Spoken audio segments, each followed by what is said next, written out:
ಪ್ರತಿ ಸೂರ್ಯೋದಯ ಒಂದು ಹೊಸ ಆಶಯ ಮತ್ತು ಹೊಸ ಅವಕಾಶದ ಜೊತೆಗೆ ಬರುತ್ತೆ. ದೇವರ ಮೇಲೆ ನಂಬಿಕೆ ಇಟ್ಟು ಬರೋ ಅವಕಾಶಗಳನ್ನು ಉಪಯೋಗಿಸಿಕೊಂಡರೆ ನಿನ್ನ ಜೀವನ ಅತ್ಯುತ್ತಮ ದಿಕ್ಕಿನ ಕಡೆಗೆ ಸಾಗುತ್ತದೆ. ಹಾಯ್ ಎಲ್ರಿಗೂ ನಮಸ್ತೆ, ನಾನು ಪ್ರೀತಿ. ಫ್ರಮ್ ಪಾಸ್ಟ್ 1 ಮಂತ್ ನಾನು ಮೆಡಿಕಲ್ ಕೋಡಿಂಗ್ ಕೋರ್ಸ್ನ ಕಲಿತಾ ಇದ್ದೀನಿ. ನೀವೇನಾದರೂ ನನ್ನ ಪ್ರೀವಿಯಸ್ ಮಿನಿ ಲಾಗ್ಸ್ನ ನೋಡಿದರೆ ನಾನು ಲಾಸ್ಟಲ್ಲಿ ಆನ್ಲೈನ್ ಕ್ಲಾಸ್ ಮತ್ತು ಸ್ಟಡಿ ಸೆಷನ್ ಕ್ಲಿಪ್ಪಿಂಗ್ಸ್ನ ಆ್ಯಡ್ ಮಾಡ್ತಾ ಇದ್ದೆ. ಸರ್ಟಿಫೈಡ್ ಮೆಡಿಕಲ್ ಕೋಡರ್ ಆಗಬೇಕು ಅಂದರೆ ಫಸ್ಟ್ ನಾವು CPC ಸರ್ಟಿಫಿಕೇಷನ್ನ ತೊಗೋಬೇಕಾಗುತ್ತೆ. ಸೊ ಇದಕ್ಕೋಸ್ಕರ ನಾನು CPC ಎಕ್ಸಾಮ್ಗೆ ಪ್ರಿಪೇರ್ ಆಗ್ತಾ ಇದ್ದೀನಿ. ನಾನು ಅಂದ್ಕೊಂಡಿರೋದು ಮೇ ಲಾಸ್ಟ್ ವೀಕ್ ಅಥವಾ ಜೂನ್ ಫಸ್ಟ್ ವೀಕಲ್ಲಿ ನಾನು ಎಕ್ಸಾಮ್ಸ್ನ ತೊಗೋಬೇಕು ಅಂತ. ಸೊ ಅದಕ್ಕೋಸ್ಕರ ನಾನು ನಾಳೆಯಿಂದ 45 ಡೇಸ್ ಆಫ್ ಸ್ಟಡಿ ಚಾಲೆಂಜ್ನ ತೊಗೋತಾ ಇದ್ದೀನಿ.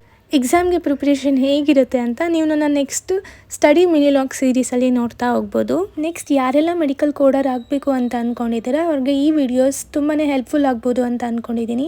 ನಿಮಗೇನಾದರೂ ಮೆಡಿಕಲ್ ಕೋಡಿಂಗ್ ಕೋರ್ಸ್ನ ಬಗ್ಗೆ ಇನ್ನೂ ಹೆಚ್ಚು ಇನ್ಫಾರ್ಮೇಷನ್ ಬೇಕು ಅಂತಂದರೆ ಕಮೆಂಟ್ ಮಾಡಿ, ನೆಕ್ಸ್ಟ್ ವೀಡಿಯೋಸಲ್ಲಿ ತಿಳಿಸ್ಕೊಡ್ತೀನಿ. Thanks for watching. See you in my next video.